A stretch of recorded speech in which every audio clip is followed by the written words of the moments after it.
Hello everyone, एक बार फिर से आप सभी का हमारे यूट्यूब चैनल सतगुरु क्लासेस में स्वागत है। आई होप आप सभी घर में होंगे और सुरक्षित होंगे और वीडियो का मज़ा ले रहे होंगे। हम सेशन को स्टार्ट करते हैं, जल्दी से आप लाइक और शेयर कर दें। तो आज की क्लास का फर्स्ट क्वेश्चन जो कि परसेंटेज वाले चैप्टर में से है, स्टेटमेंट क्या है हम रीड करते हैं। The price of T is increase bye 10% and its consumption also increased by 10%.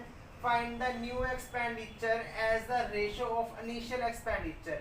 Option A 11:10, option B 121:100, option C 111:100, option D none of these.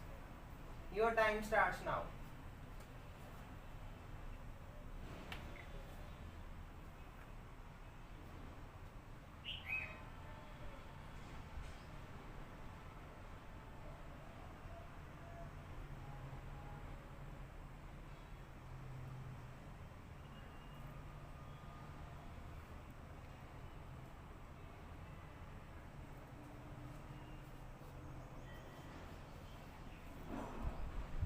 हाँ जी, टाइम अप हो गया आपका। तो हम क्वेश्चन क्या है जो रीड करते हैं, वो कहता है कि टी का प्राइस 10% बढ़ गया। जो टी का प्राइस है 10% बढ़ गया। अब प्राइस भी बढ़ा और उसकी कंजम्पशन भी बढ़ गई। कंजम्पशन का क्या मतलब है कि कंज्यूम होने लगी, टी ज़्यादा लगने लगी, वो उसकी डिमांड बढ़ गई। तो ये भी 10% बढ़ गई। तो हमारे पास फॉर्मूला क्या होता है, हमने फाइंड करना है न्यू एक्सपेंडिचर की रेशो। हमने ये फाइंड करना है न्यू एक्सपेंडिचर की रेशो किसके साथ, इनिशियल। इनिशियल मतलब जो पहले थी इसकी रेशो उसके साथ फाइंड आउट करनी है। तो इसको सोल्व करने का मेथड क्या होता है मेरे पास कि 100 प्लस ये 10 है तो ये 10 हो जाएगा।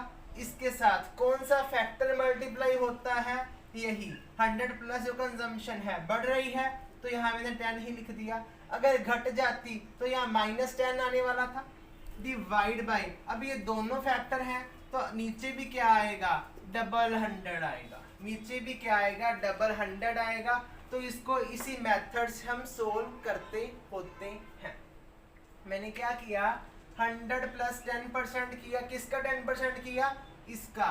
जो उसकी खुद की टी की कंजम्पशन, जो प्राइस था इंक्रीज होने वाला था, तो हमने प्राइस के कोरिस्पॉन्डिंग इसको ऐसे लिख दिया। और दूसरी बात, मैंने इसको क्यों लिखा, क्योंकि उसकी कंजम्पशन मेरे पास 10% इंक्रीज हो गई थी। इसको हम सॉल्व करते हैं। ये कितना हो गया, 110। ये भी कितना हो गया, 110 हो गया। डिवाइड बाय क्या है, 100 इंटू 100। डिवाइड बाय क्या है मेरे पास, 100 इंटू 100। तो कुछ ऐसा बन गया। अब मैंने जीरो से काट दी, जीरो से मैंने जीरो काट दी। क्या बचा, 11 मल्टीप्लाई 11 कितना होता है, 121। डिवाइड बाय क्या है, 100। तो रेशो क्या बन गई, 121:100। ये रेशो किसकी है, न्यू एक्सपेंडिचर। रेशो किसके साथ है, इनिशियल एक्सपेंडिचर के साथ। ठीक है, तो मेरा फर्स्ट क्वेश्चन का बी राइट आंसर आ जाएगा। Next second question, price of wheat is decrease by 25% and consumption increase by 25%. Find the new expenditure as the ratio of initial expenditure. Option A 3:4, option B 5:4, option C 16:15, option D 15:16। हाँ जी, time starts now.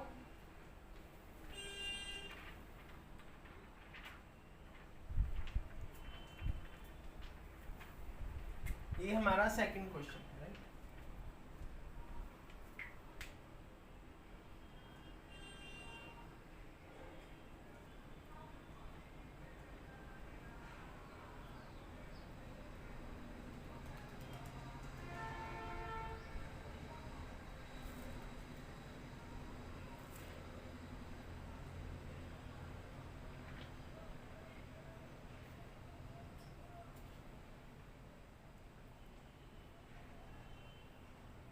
हाँ जी, time up हो गया। हम देखते हैं वो कहता क्या है। उसकी जो प्राइस था डिक्रीज हो गया 25% के साथ और उसकी कंजम्पशन इंक्रीज हो गई 25% के साथ। तो वही हमें फाइंड करना है, new expenditure ratio initial expenditure, मतलब जो न्यू खर्चा आया पहले कितना था।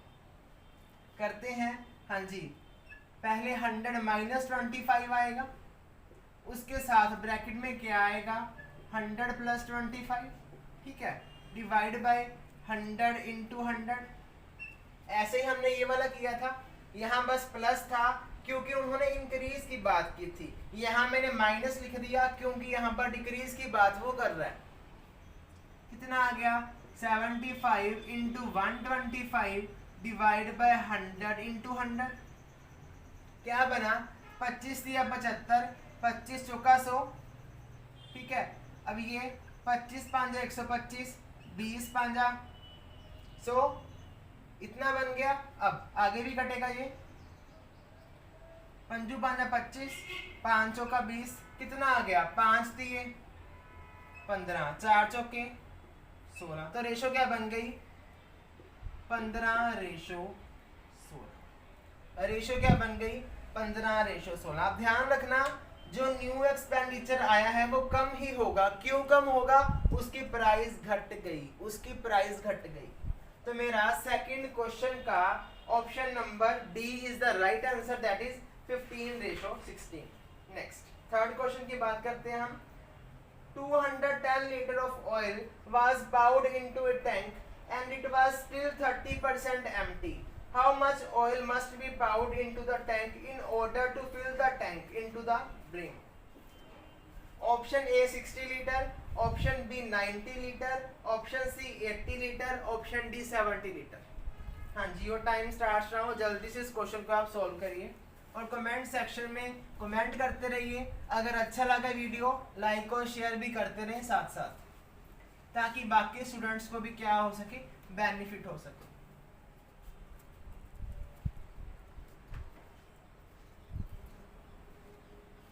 हाँ जी, जल्दी से इसको सॉल्व करें।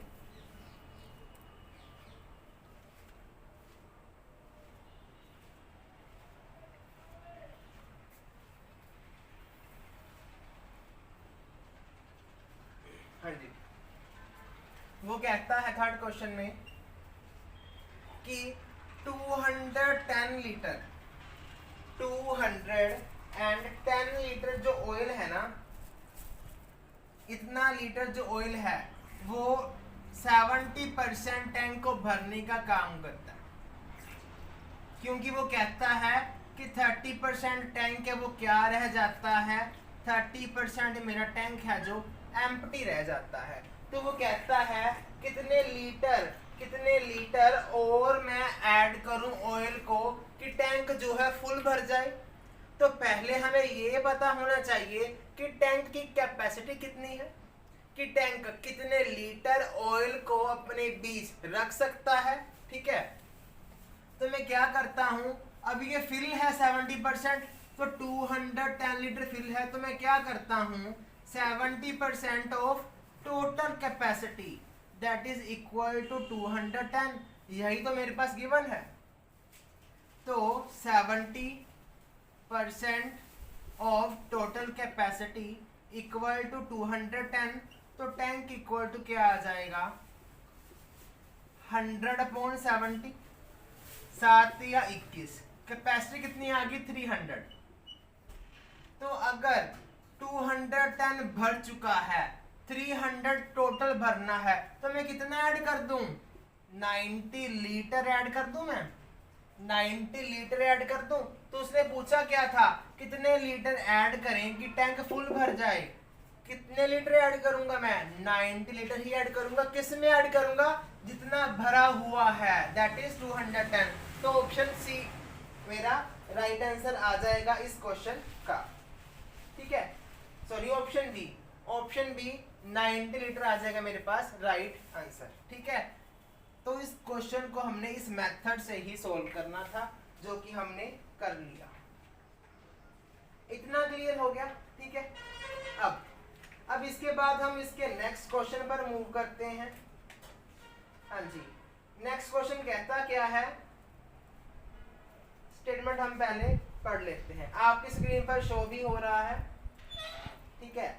कहता है कि man spend 60% of his income, man spend 60% of his income if his income increases by 15% and his expenditure also increase by 5%, then find the percentage increase in his savings. Option A 30%, option B 15%, option C 20%, option D 25%. जल्दी से इस question को solve करें।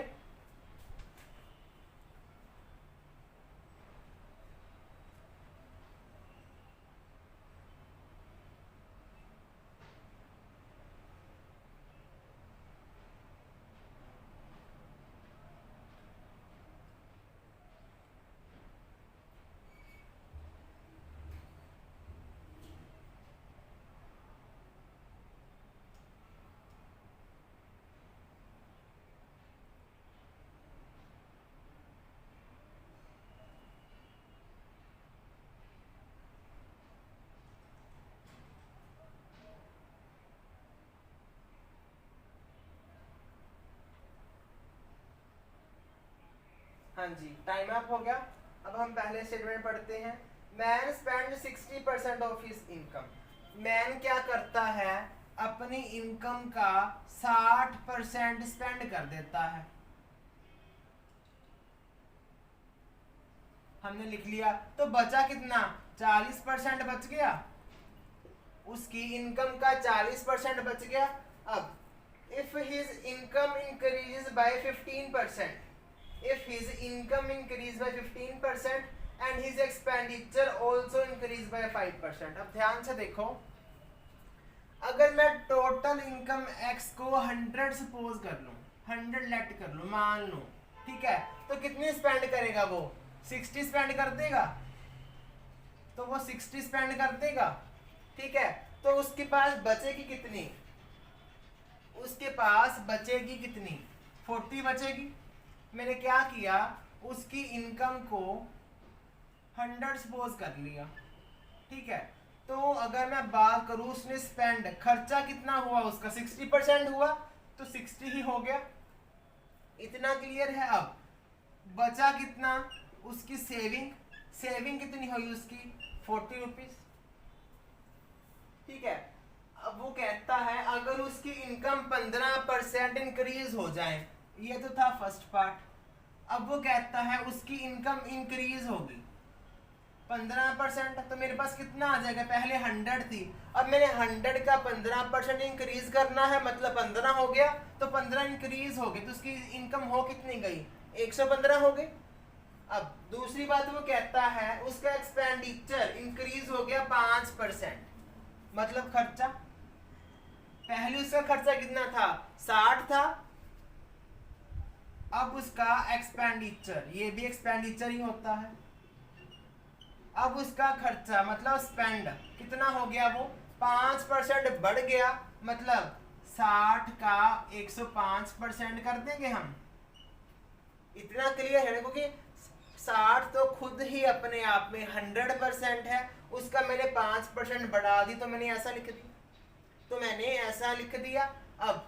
अब वो कहता है कि नेट सेविंग में कितना इंक्रीज होया, नेट सेविंग में कितना इंक्रीज होया, तो हमने ये चीज फाइंड आउट करनी है। यहाँ पर सेविंग 40 थी, यहाँ पर सेविंग फाइंड करनी है, क्योंकि मैं सेविंग कैसे फाइंड करता हूँ, इसकी जो टोटल इनकम है माइनस उसका एक्सपेंडिचर कर देता हूँ, मेरे पास क्या आ जाता है, उसकी सेविंग आ जाती है। बोलो क्लियर है। अब इसको हम जल्दी से सोल्व करते हैं। 0 से मैंने 0 काट दी, ठीक है। 21 पांजा, 21 पांजा कितना हो गया मेरे पास, 105, 5 दूनी 10, 2 एकम 2, 3 दूनी 6, 21 या कितना हो गया 63, दैट इज 63। उसका क्या आ गया, एक्सपेंडिचर आ गया। 63 उसका क्या आ गया, एक्सपेंडिचर आ गया, ठीक है। अब मैं उसकी टोटल इनकम 115 हो गई थी, उसमें से मैं उसकी एक्सपेंडिचर माइनस कर दूं, मेरे पास क्या बनेगी, सेविंग बन जाएगी, दैट इज 52, सेविंग बन जाएगी 52। अब वो कहता है कि उसकी सेविंग में कितने % इंक्रीज आया, वो हमने फाइंड करना। अगर मैं बात करूं इंक्रीज की, तो 40 से 52 तक कितना इंक्रीज हुआ? 12 इंक्रीज हो गया। अगर मैं बात करूं 40 से 52 तक कितना इंक्रीज होया? 12 इंक्रीज होया। किस में से इंक्रीज होया? तो पिछले वाले में से इंक्रीज हो गया उसका। इतना क्लियर? जीरो से मैंने जीरो काट दी, 4 एकम 4, 4 तिये 12, 10 तिया कितना हो गया? 30%। मतलब स्टार्टिंग सेविंग से लेकर न्यू सेविंग तक उसका कितने परसेंट सेविंग इंक्रीज हुई? दैट इज 30% उसकी सेविंग जो है इंक्रीज होगी। तो मेरा फर्स्ट क्वेश्चन का option number A 30% is my right answer हो जाएगा। इतना क्लियर? ठीक है, अब लाइक और शेयर करते रहें। अब हम नेक्स्ट क्वेश्चन की तरफ मूव करते हैं जो कि आपके स्क्रीन पर ये रहा। हाँ जी, स्टेटमेंट क्या है उस क्वेश्चन की हम जल्दी से रीड आउट कर लेते हैं, बाद में हम उसके सोल्यूशन की तरफ मूव करेंगे। Salary of worker increase by 15%, after that decrease by 12%. What was the change in the salary? Option A increase 12%, option B increase 1.02%, option C increase 1.2%, option D decrease 1.02%. हाँ जी, योर टाइम स्टार्ट्स नाउ। जल्दी से इस question का answer आप comment section में comment कीजिए।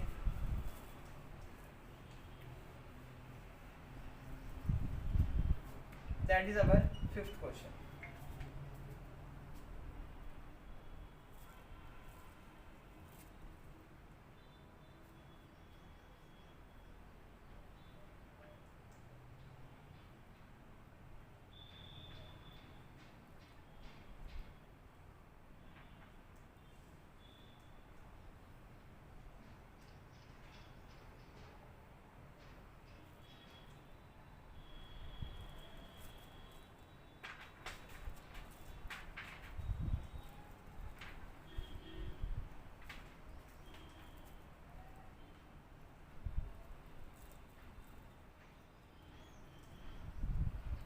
हाँ जी, time up हो गया आपका।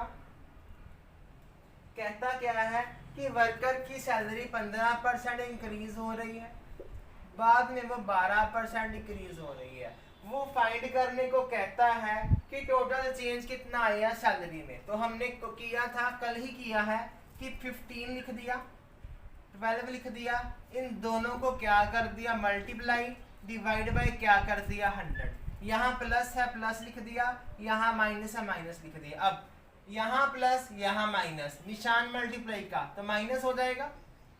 तो ये कितना आ गया? 3 आ गया माइनस। तो ये फाइंड करना है कितना आएगा हमारे पास। ठीक है, तो 3 5 15, 20 5 100, 6 दूनी 12, 10 दूना 20, 3 दूनी 6, 2 दूनी 5 दूनी 10, ये आ गया। तो 3 3 9, 9/5 आ गए। चलो हम ऐसा करते हैं, 10 को नहीं काटते, यहाँ 6 ही रहने देते हैं। तो 6 और 10 बच गया। तो 6 3 कितना हो गया? 18, 18/10 आ गया, 18/10 आ गया। कितना आ गया? 3 माइनस 8.8। अब लगा पता कि मैंने 10 से काटा क्यों नहीं था, क्योंकि डायरेक्ट डेसिमल बन गया मेरे पास। तो इसमें से माइनस करे क्या आएगा? 1.2। 1.2 किसका आया? प्लस का। तो मेरे पास इंक्रीज हुआ, इंक्रीज हुआ तो कितना हुआ? 1.2% इंक्रीज हो गया उसकी जो वर्कर की मेरे पास क्या थी? सैलरी थी। तो option number C is the right answer, that is increase 1.2%। Next sixth question आपकी स्क्रीन पर ये रहा। हाँ जी, if 75% of a number is added to 75, the result is the same number, then find the number. Option A 225, option B 270, option C 300, option D 325. And your time starts now.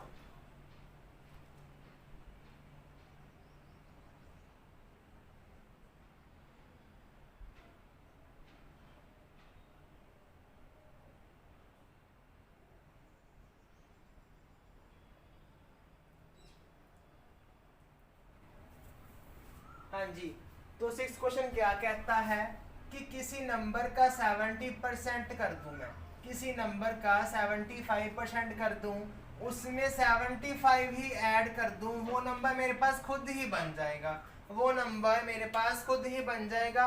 तो हम इसको ऐसे solve करेंगे। तो करना क्या है, अब मैंने इस टर्म को उधर ले गया तो ये टर्म माइनस की हो जाएगी। तो मैंने किया क्या, 75 equal to x minus 75% of x, ये बन गया मेरे पास। अब मैंने इसका एलसीएम लिया, 75 equal to 100x minus 75x divide by क्या बन गया मेरे पास, ये 100 बन गया, डिवाइड बाय मेरे पास ये क्या बन गया, 100 बन गया। तो 75 that is equal to 25x divide by 100, तो ये क्या बन गया मेरे पास, x equal to 75 divide by 25 multiply 100।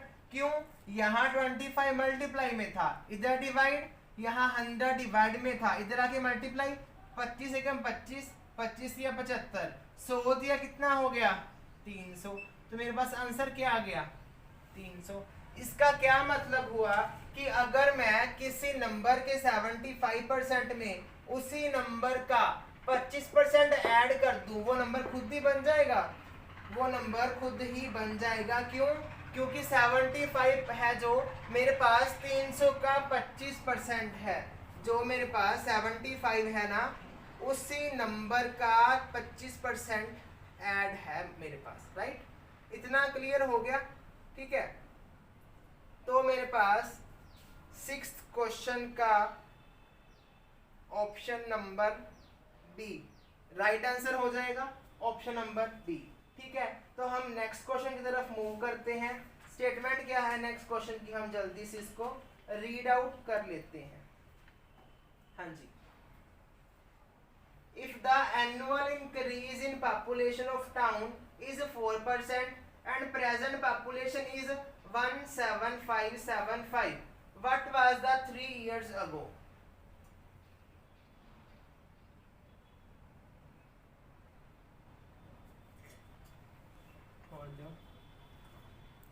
हाँ जी, तो 7th क्वेश्चन की स्टेटमेंट क्या कहती है, हम जल्दी से रीड आउट कर लेते हैं। हाँ जी,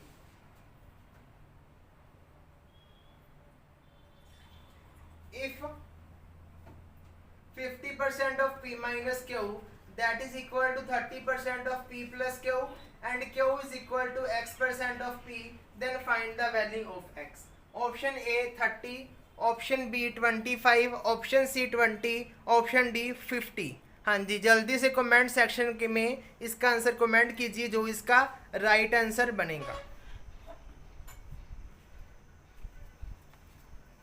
जो इसका राइट आंसर बनेगा।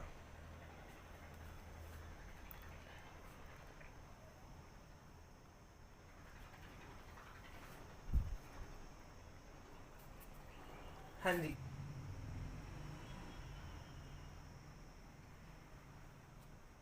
हाँ जी, कहता क्या था, 50% of p minus q, 50% of sorry p plus q that is equal to 30% of p minus q, ये कहता है।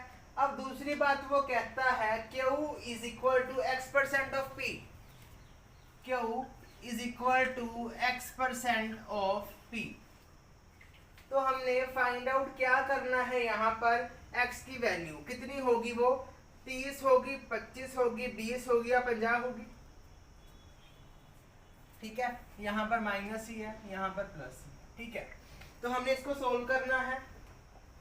तो पहले हम क्या करेंगे, परसेंटेज से परसेंटेज काट दी, 0 से 0 काट दी, बचा क्या 5 p minus q that is equal to 3 p plus q, ये बन गया। अब क्यू गिवन है हमें x% ऑफ p, मतलब क्यू को हम ऐसे लिख सकते हैं x% ऑफ p, मतलब px divide by 100, px divide by 100। अब ध्यान से देखना,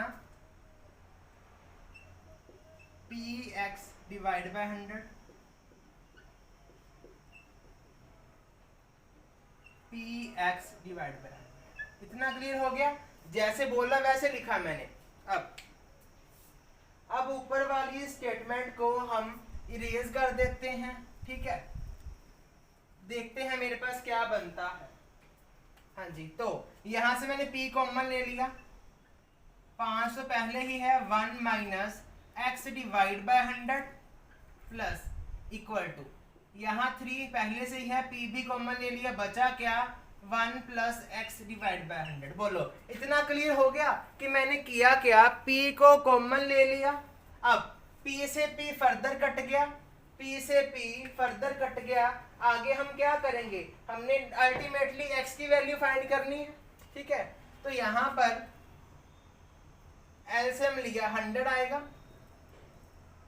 तो 100 माइनस एक्स डिवाइड बाय 100, ठीक है, दैट इज इक्वल टू 3। यहां भी 100 प्लस एक्स डिवाइड बाय 100।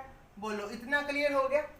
अब 100 से 100 कट गया, यहां क्या बचा, 500 minus 5 that is equal to 300 plus 3x, यहाँ 5x आएगा। बोलो इतना क्लियर हो गया? यहाँ पर मैंने किया क्या, डायरेक्ट मैंने शफलिंग कर ली सभी वैल्यूज की, डायरेक्ट मैंने शफलिंग कर ली सभी वैल्यूज की। अब ये -5 है, उधर जाकर +5 हो जाएगा, यहां पर 300 है, इधर आकर -300 हो जाएगा, ये बन गया। अब इसके बाद क्या बना, ये तो बन गया मेरे पास 200 इक्वल टू 5 और 3 कितने हो गए, 8x। तो x कितना आ गया, 200/8, 200/8 ये बन गया। अब 100 दूना 200, 4 दूनी 8, तो x कितना आ गया मेरे पास, 25। x कितना आ गया, 25। तो यही तो मुझे फाइंड करना था, यही मेरी वैल्यू आई, दैट इज 25। हाँ जी, हो गया क्लियर? नेक्स्ट 7th क्वेश्चन के बाद हम 8th क्वेश्चन पर मूव करते हैं। जल्दी से हम उसकी स्टेटमेंट पढ़ लेते हैं, वो क्या कहती है। हाँ जी, if the price of 1 kg rice is increase by 25%, then increase is 12, then find the new price of a rice per kg. Option A 48, option B 60, option C 72, option D 36।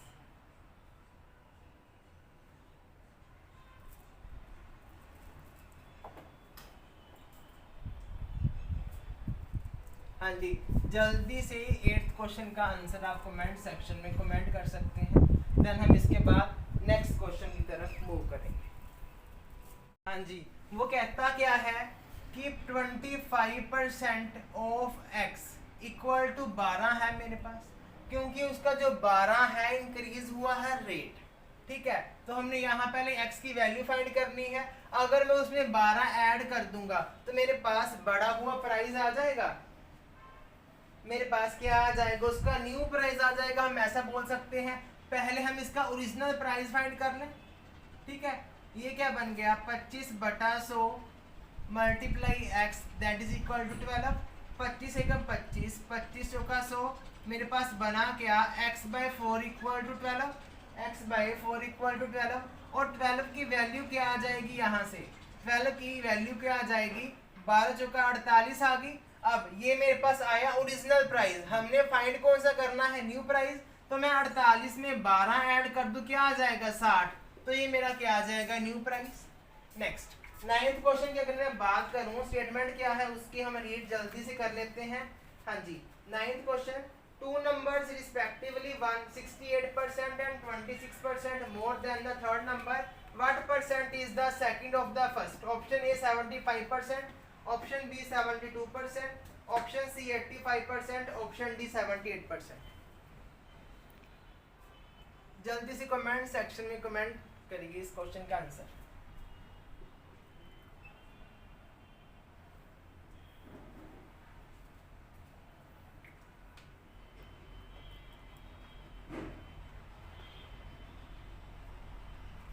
हाँ जी, वो कहता है अगर थर्ड नंबर में 100 suppose कर लूं तो second क्या हो जाएगा 126, तो फर्स्ट क्या हो जाएगा 168। हम ऐसा बोल सकते हैं। अब वो फाइंड करने को कहता है फर्स्ट की परसेंटेज सेकंड नंबर के साथ, तो करते हैं 126 डिवाइड बाय 168 मल्टीप्लाई 100 इसको हम सोल्व करते हैं। दैट इज यहाँ पर काट कर 3 आ जाएगा, यहाँ पर काट कर 4 आ जाएगा। मैंने 42 के टेबल पर इसको काट दिया, 42 के टेबल पर इसको काट दिया। 4 कम 4 25 का 100, 25 से कितना आ गया 75। मतलब जो फर्स्ट नंबर है सेकंड नंबर का 75% है। इतना क्लियर हो गया। नेक्स्ट 10th क्वेश्चन आपकी स्क्रीन पर ये रहा। जल्दी से हम उसकी स्टेटमेंट रीड करते हैं, वो कहता क्या है हम जल्दी से देखते हैं। हाँ जी 10th question,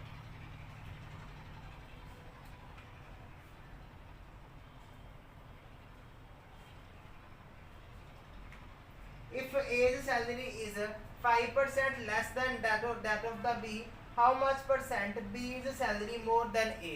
Option A 5%, option B 5 by 19%, option C 3 by 19%, option D 10%। हाँ जी जल्दी से कमेंट सेक्शन में 10th क्वेश्चन का आंसर कमेंट कीजिए।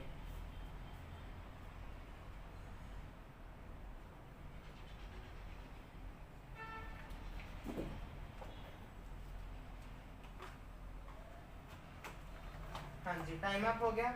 वो कहता क्या है ए की कंपैरिजन बी की सैलरी ज्यादा है।